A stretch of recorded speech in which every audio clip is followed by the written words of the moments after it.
their own capabilities for mutual self-defense is not only is not something that we find offensive, it's something we'd be supportive of. Obviously within the confines of their constitutional system, but they have some limitations in what they can do. But the idea that Japan's military would become more capable is not something we would be offended by. It's something we would actually be encouraged by. So can you talked about points of possible cooperation with the Chinese, but on the points which were well known of contention, did you get a sense that there was a willingness the Chinese to move, or are they just? Well, I wouldn't look. Today's meeting with our Chinese counterparts was not a negotiation on any of these matters.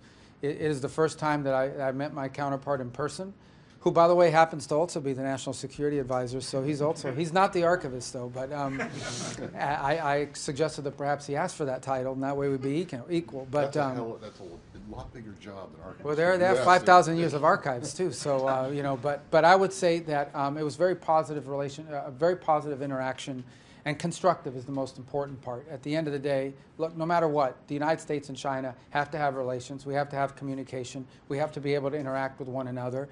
And it's just impossible for the foreign ministers of our respective countries to not engage in conversation. So I'm glad we had that meeting today. There's a lot of work to be done. No one's saying it's easy, but we do have some opportunities on some things we might be able to work on to begin to build some momentum in our relationship. I thought it was a very good meeting. I really felt encouraged by it. But look, there's work to be done. Secretary, if I can ask a follow-up question. You mentioned that you see high odds of a meeting between the presidents of the U.S. and China. There's a big Chinese military parade happening scheduled for September 3rd.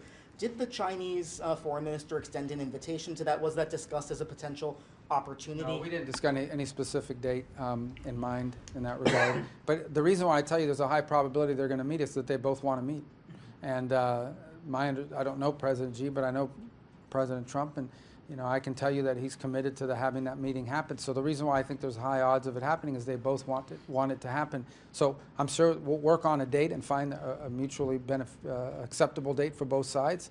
And I'm pretty confident. We want it to be a good meeting, and we're going to work hard between now and whatever date that is to make sure that when that visit does happen, it's as productive as possible. We saw you today seek out the Russian foreign minister in the larger gathering.